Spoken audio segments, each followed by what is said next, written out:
There is a list in Genesis chapter 5. It is not exciting reading. It is a genealogy, names and numbers, fathers and sons, birth years and death years, stretching from Adam to Noah across 10 generations. The pattern is merciless in its repetition. Adam lived 930 years, and he died. Seth lived 912 years, and he died. Enoch, Kenan, Mahalalel, Jared. All the same sentence at the end, all the same 3 words, and he died.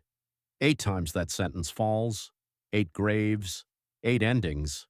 And then, in the middle of this list that was going exactly where every list goes, the pattern breaks. Enoch lived 65 years. He became the father of Methuselah. He walked with God. And then Genesis says something it never said before and almost never says again. God took him. Not, and he died. God took him. 365 years old. No tomb, no burial, no body left behind. The man simply stopped being here. Stay with me, because what Genesis does not explain is more important than what it does. The Hebrew verb used here is laqach, to take, to receive, to carry away. It is the same word used when a groom takes a bride, when a king receives tribute, when someone is lifted from one place and carried to another. The writer of Genesis did not reach for a word that means death. He reached for a word that means transfer. And the question that nobody asks is this: why Enoch? Look at the list again. The other patriarchs lived for centuries. Methuselah, Enoch's own son, would live 969 years, the longest lifespan in recorded scripture. Jared lived 962 years. Adam himself lasted 930. Enoch lived 365 years. He was, by the standards of his age, a young man, and yet he was the one God took. Here's what most people miss. Genesis chapter 5 says twice in the space of 3 verses, that Enoch walked with God. Not that he obeyed God, not that he sacrificed to God, not that he built an altar or led a tribe or performed a miracle. He walked with God. The Hebrew halak et ha-Elohim, to walk alongside, to move together, to go in the same direction at the same pace. It is the language of companionship, the language of 2 people who know each other well enough to walk in silence and still feel the closeness. This is not a public performance. This is a private relationship. And Genesis records no sermon, no prophecy, no great deed from Enoch. Only this: he walked. And one day God apparently decided, you are close enough now. Come the rest of the way.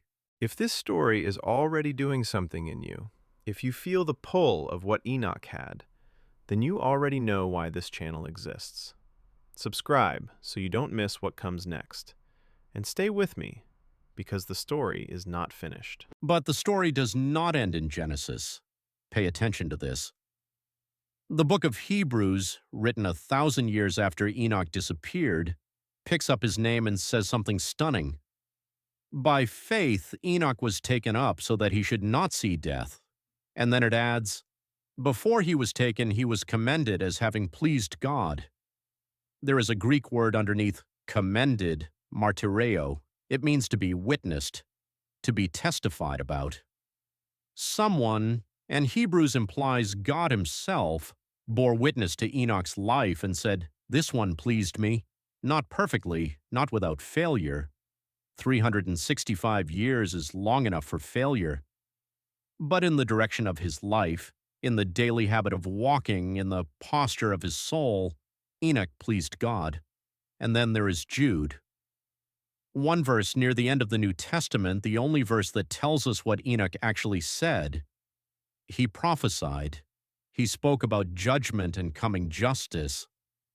This quiet walker, this man whose biography fits in 4 sentences, opened his mouth and spoke about the end of things with the confidence of someone who had spent enough time near God to know what God cared about.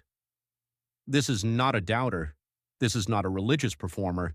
This is a man who simply kept walking every day for 365 years toward the same direction in the same company. And here is what you need to carry from this. This is not a story about a spiritual giant. This is not a story about someone who had no doubts or failures. This is not a story about a man who performed his faith for an audience. This is a story about a direction, a daily habit, a private walk that nobody watched except the one who mattered.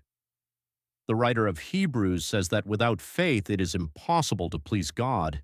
And then, in the very next verse, he names Enoch as the proof, which means that when God said, "This one pleased me," he was looking at a life of faith, not a life of certainty, not a life of perfect knowledge, a life of walking towards something you cannot fully see, in company you cannot fully explain, in a direction you have chosen every single day for as long as you have breath. Enoch did that for 365 years, and then he didn't have to stop. So here is what you carry from Enoch. First, the genealogy of Genesis is telling you something with its silence. 8 deaths in a row. Then nothing. No death recorded. The pattern is the argument. Whatever Enoch had, it was different enough from everything around it that even the grammar changed. Second, Enoch is not remembered for what he built or what he said or what he survived. He is remembered for one habit. He walked with God. The entire biography is one sentence, and that sentence was enough. Third, and this is the one that should stop you cold. The walk Enoch walked is available to you, not the miracle at the end. The walk, the daily, ordinary, unhurried companionship, the private direction that nobody else can see or measure or applaud. That is what Genesis recorded. That is what Hebrews remembered. That is what God testified about. What word does Enoch's story stir in you? Leave it below. I read every one.